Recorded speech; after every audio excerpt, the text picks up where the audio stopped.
בעצם את התחושות, כי ההאשמות הן מאוד מאוד חמורות.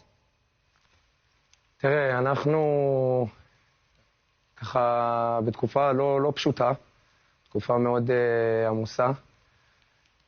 אנחנו בשטח מתרכזים בכמה שפחות, אנחנו, הצוות, הפלגה, מתעסקים כמה שפחות בכל העניין של הפוליטיקה, בכל העניין של מה מותר, מה אסור. אנחנו עושים את מה שצריך לעשות ובצורה הטובה ביותר. אנחנו עושים את זה מאז 7 באוקטובר. רובנו עדיין משרתים מה-7 באוקטובר.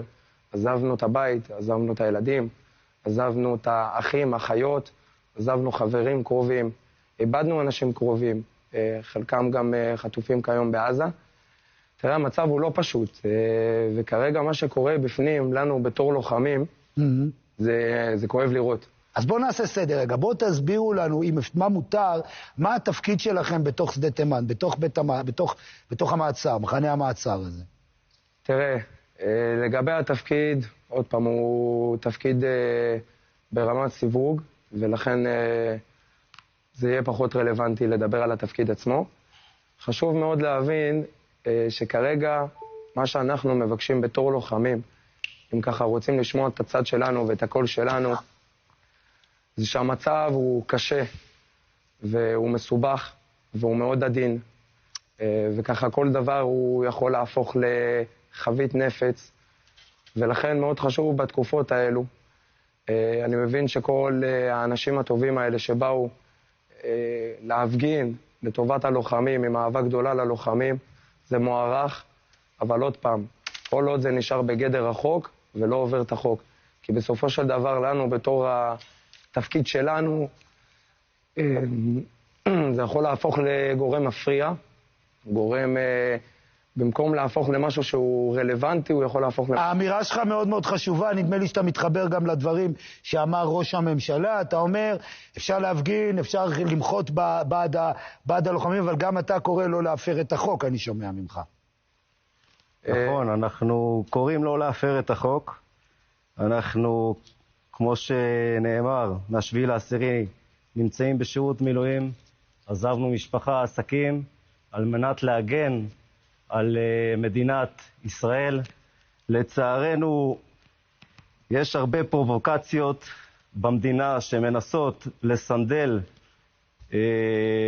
את הצבא מלעשות את העבודה נאמנה. רגע, מה זה פרובוקציות? של מי?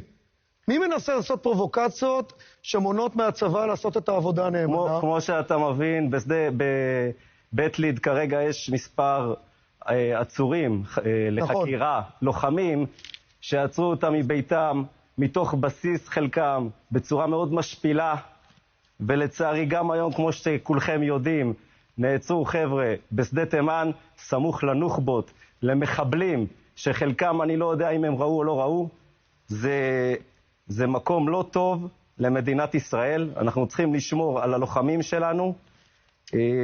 רגע, זה גורם תסכול אצלכם? הלוחמים כועסים? מה התגובות של הלוחמים כשהם שומעים שככה מתנהגים לחברים שלהם? תראה, אני אגיד לך משהו. יש הרבה אנשים שלא מבינים מול מה אנחנו מתמודדים. צריך להבין ולהעביר את הנקודה הזאת בצורה חלקה. אנחנו מתמודדים עם אויב אכזר שלא מפחד בלפגוע, בין אם זה מחפים מפשע, בין אם זה יהודים, בין אם זה ערבים, בדואים, דרוזים, ילדים, נשים וגם חיות. אין להם שום סליחה לעצמם, והם פשוט עושים את זה בצורה הכי אכזרית שאפשר. אנחנו ככה שנחשפנו לצערנו לזוועות, זוועות עולם, להגיע למצב שאותם לוחמים, אנחנו, המשפחה שלנו, מי שבעצם אנחנו כתף לכתף במלחמה הזאת, ומוכנים למות אחד בשביל השני, נעצרים מול אותם בני עוולה בצורה משפילה. צריך להסביר שזה שובר, זה כואב, זה קשה. כמובן, כמו שאמרתי מקודם, חשוב לעשות את זה בצורה נכונה ולא בהתפרעות, אבל עדיין צריך להבין שחיילי צה"ל, כולם, בעיקר הלוחמים, אנחנו מבקשים גב. לא מדובר פה באנשים תמימים, לא מדובר פה בילדים, מדובר פה ברוצחים אכזריים. רן, סליחה, אראל. לא. אתה רוצה לשאול אותם שאלה? כן, קודם כל, לא, אין מה להוסיף. אבל אני חושב... לא, תישארו, חבר'ה. תקעו שנייה. אז אם זה אתה לא רוצה להוסיף. אמירה, אז תגיד ונחזור אליהם. שחשוב לשמוע ממקור ראשון, הרי תמיד אני מביא עדויות. אתם שומעים, זה באמת החבר'ה הכי טובים שיש. אז בואו נמשיך לשמוע אותם. אני אשאל אתכם שאלות. האם הנוח'בות האלה, האם יש בניסיונות שלהם להתגרות אני לא יודע מה אתם עושים, אבל האם זה חלק מהעניין שם, שאתם מסכנים את חייכם כשאתם צריכים, אם אני מבין נכון, אתם בעצם צריכים למנוע שהם יברחו ויעוללו לנו שוב? מדובר במחבלים של ארגוני כאלה ואחרים בעזה, שנכלאו בשדה תימן, ואנחנו,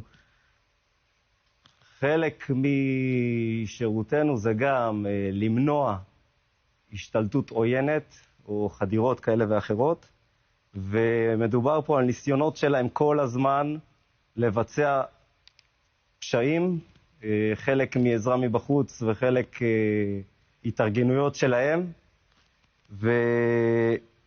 אם יש לי פה קצת את הבמה, אני אשמח לדבר על עם ישראל ועל התמיכה שלו, בייחוד במצב הרגיש שאנחנו נמצאים בו. בבקשה, אתה יכול להגיד. אנחנו, החיילים, הלוחמים שלכם, נמצאים בחזית כל הזמן, ואנחנו שומעים המון פילוג בעם ישראל עם שמאל וימין. אנחנו נלחמים, חלקנו שמאלנים, חלקנו ימנים, זה לא באמת משנה. אנחנו חייבים פה את האחדות של עם ישראל, ואת התמיכה המלאה של הציבור. אני מדבר על זה שאין שום ארגון כרגע לחיילים שמגבה אותם. עכשיו יש לנו לוחמים שנמצאים במעצר וחוקרים אותם, ואין אף אחד שמגבה אותם. לעומת זה, יש לכם נוח'בות פה במדינה, ואני מדבר לנו, שיש להם ארגונים שנותנים להם את כל הזכויות, כולל סוללות עורכי דין. זה פשוט שערוריה שאנחנו חייבים את כל התמיכה של הציבור בנושא הזה. יש פה עניין עם הפצ"רית, שהיא מגיעה למעצרים ונותנת גיבוי מלא למצ"ח. חייבים לעצור את העניין של הפצ"רית. אף אחד לא מדבר על זה. מילים חשובות, באמת, אחד הרעיונות החשובים, צריך להגיד את זה.